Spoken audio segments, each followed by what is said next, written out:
Hi gang, welcome to the Ask the R podcast. If this is the first time you are finding us, great news. This is the only podcast you need to listen to for all things ecology, arboriculture and planning related. Sounds boring? It's not. It's going to save you time and money. In this episode, we are going to do a listener Q&A. We do these episodes every 4 to 5 weeks. We'll look at the questions that we're getting in from our listeners all across the UK. So stay with me as we dive right into this one. Hi folks, welcome to the Ask the R podcast. Today we've got another listener Q&A.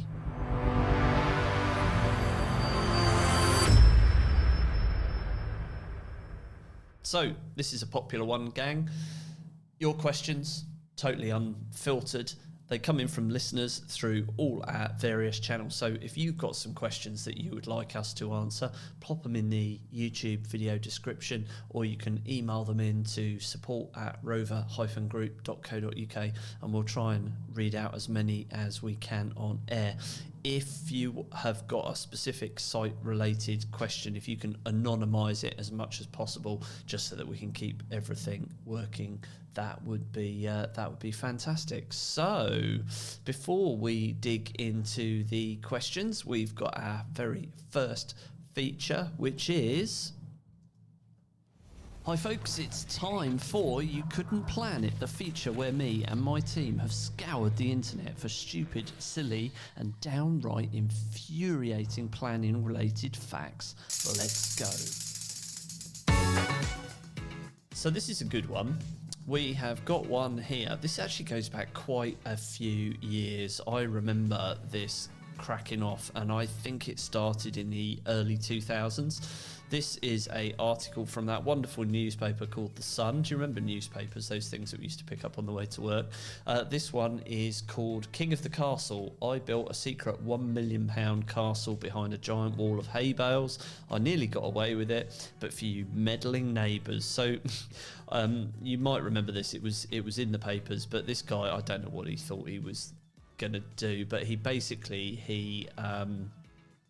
he altered and he changed his house into a sort of a mock Tudor pad, complete with cannons, battlements, and this was at a site called Honeycrock Farm, and it was around, well, it was at some point between 1999 and 2005, so I would have been running my tree surgery business down in Surrey back then, which I think is why this stuck in my mind.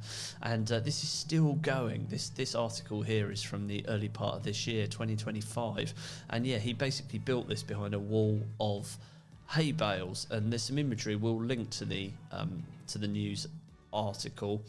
And the property, it says the 4-bedroom property used over 300 trees in its construction, and it basically, this has gone all the way up to the High Court, and he managed to keep this hidden for 4 years, but the council eventually found him out.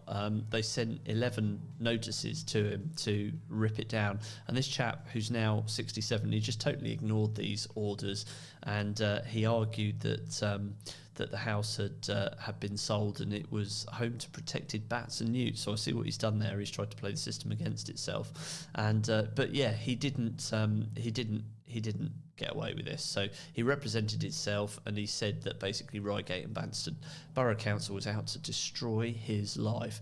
But I think what we can take from this is that if you are going to build anything, make sure you've got planning permission in place first. It's never turned out well for anyone. He originally applied for planning permission back in 1998, and then in 2005 they initially asked him to demolish the building, but he put in a retrospective application, and that hadn't been answered up to 7 years later. Anyway, there was an awful lot of arguing, backwards and forwards.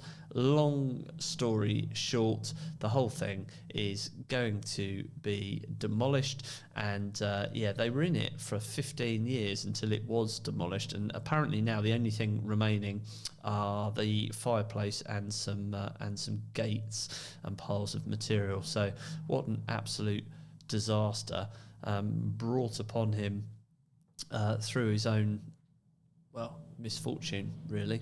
So there we go. That is You Couldn't Plan It. So now let's jump into some question. So let me just pull these up in front of me, make sure I've got these in front of me.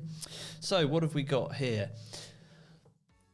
First up, we have got Sophie from Reading, down in my old neck of the woods. Sophie says, do surveys expire, as was done last year, but the build has been delayed? So there's a lot to unpick there. So she basically doesn't say whether she's got planning consent or not, and she doesn't say whether it's an arboricultural or an ecological survey. So we'll start off with tree surveys. Tree surveys generally don't expire, but they do need to be updated. So if you've got a tree survey that's been done in the last few years, then really it is very much worthwhile getting that updated, because the condition of the trees change. But generally speaking, the only time we update tree surveys after we've carried them out is if it's much older than 3 or 4 years since the original survey was carried out, or there's been any changes to the plans that could materially affect the trees. So that's that one. Ecology surveys, a bit different. So there are a couple of different points. We've got a video that we've just put out in the last couple of weeks about preliminary ecological assessments. Go and have a look at that. And I talk about timelines and the importance of acting on the advice early within that video. So do check that one out. But ecology surveys, yeah, it's very different. So we have a local ecological record centre data searches, and they are generally only valid on the day that the search is carried out, because it's changing all the time. If your planning application is delayed or your submission is delayed, it may be that the ecologist will need to update the desk study, and they'll also need to make sure that their survey findings are still bang up to date on that one, Sophie. So realistically, if you've got ecology surveys sitting on your desktop and the site visit was more than a year ago, you probably are going to have to repeat those surveys. But 12 to 18 months really for ecology surveys is what the SIEM guidelines say, and tree surveys 3 to 4 years. So let me wipe that one off my list here. What have we got next? Faisal in Watford. Faisal says, is there a way to avoid the full bat emergent surveys and still satisfy planning? Short answer is absolutely not. So if you have had a preliminary bat roost assessment carried out, Faisal, and that has identified the need for further bat activity surveys, there isn't really a way to avoid that. Some people will say to us, can I not just submit and have the surveys carried out later? No. Local planning authorities currently, as we sit here in early September 2025, are not allowed to determine your planning application unless appropriate survey effort has been carried out, unless they know what the effect is going to be on protected species. So if you require bat activity surveys, then you are going to need them carried out, Faisal. It is possible to split them between 2 different seasons, so it may be that you could have 1 or 2 carried out, well, it's too late now, but 1 or 2 carried out in 1 year and another in another. It depends how many you need, but realistically the local planning authority shouldn't be determining your planning application until they've got that.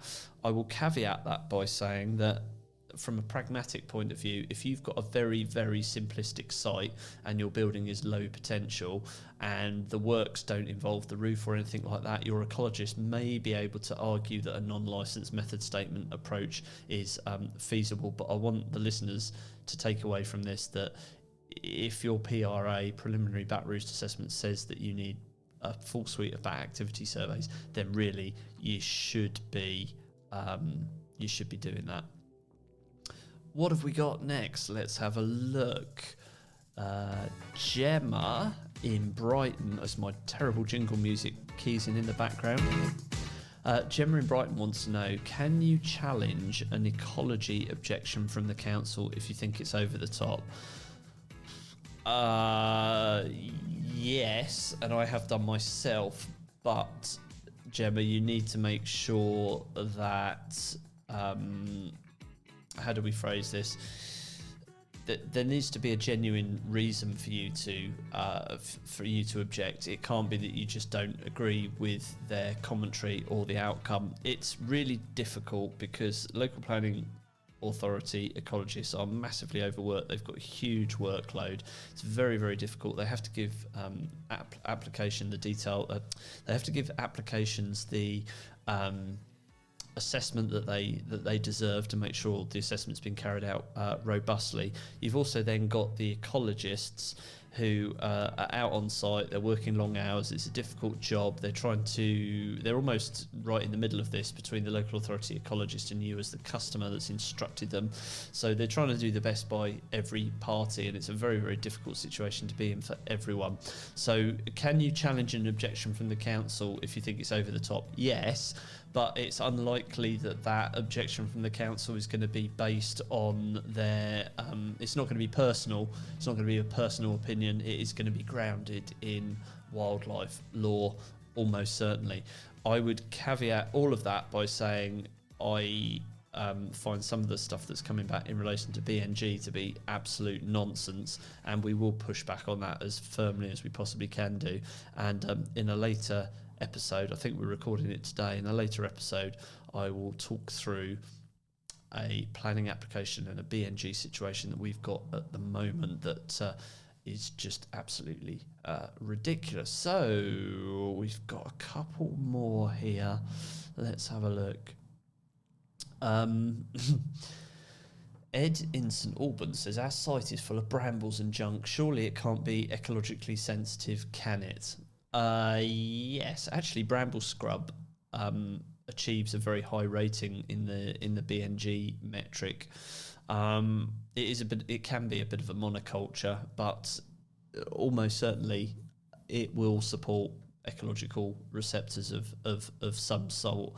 So what I would say, and I think I've spoken about it in previous episodes, and I'll reiterate it again here for new listeners, is that if you've got a site, don't clear it ahead of a planning application. It can create real issues for you moving forward. So I mean, it may, in your opinion, just be full of brambles and junk, but it could still be ecologically sensitive. There could be protected species living in there. It depends on connectivity to the wider environment as well. If the site is urban, surrounded by concrete, and it's a small site and there's no real connectivity, then it may not be particularly sensitive, particularly high quality. When you've got planning consent, that site would be cleared in stages, quite often under ecological supervision, to make sure there's no sort of ground nesting birds or anything else going on in there. So really, ecology advice early on will point out whether you've got any issues there or not. So you'll need a preliminary ecological assessment to sort of baseline that to see how it's going. So we've got time for one more. Let me have a look. What have we got here? See if we've got another tree one. Yeah, we've got a tree one here. Sam... It can't really be Sam Smith. That's got to be a joke. Sam Smith in Leicester asks, will a tree report help or hurt my chances of getting planning? Well, double-edged sword there, really, Sam. I mean, you need to do it. So basically, with tree surveys, the way it works with the tree survey is that a surveyor will come out to site, they'll collect various pieces of data on the trees on site, and that informs the production of something called a tree constraints plan. And that tree constraints plan will then basically be used by your architect and your planning consultant to see whether there are any constraints on site from an arboricultural perspective. So at a basic level, think things like, will low branches stop lorries getting onto site? Will the root protection area of that tree extend into your site? And if it does, are any of your development activities going to impact that tree in any way? And it's important to have this initial arboricultural impact assessment carried out, because then you can sort of baseline the site, find out what's going on. It may be that there'll be a few changes needed, but the reality is, will a tree report help or hurt my chances of getting planning? Well, it's going to help you, because what that arboricultural consultant will do is they'll work with you to achieve a layout that is sympathetic to trees and thus get you through planning. There are often some circumstances where where it's just not possible to do that because the site is too tight, in which case some tree removals might be required, but the impact assessment will sort that out. So folks, that is all from us today. I hope you've enjoyed those listeners' questions there. Hopefully there's been a little bit of myth busting and a little bit of education, and I mean, if you've got a burning question, send it in. It might just be on the next Ask the Art podcast. So thanks a lot, and I'll speak to you on the next one.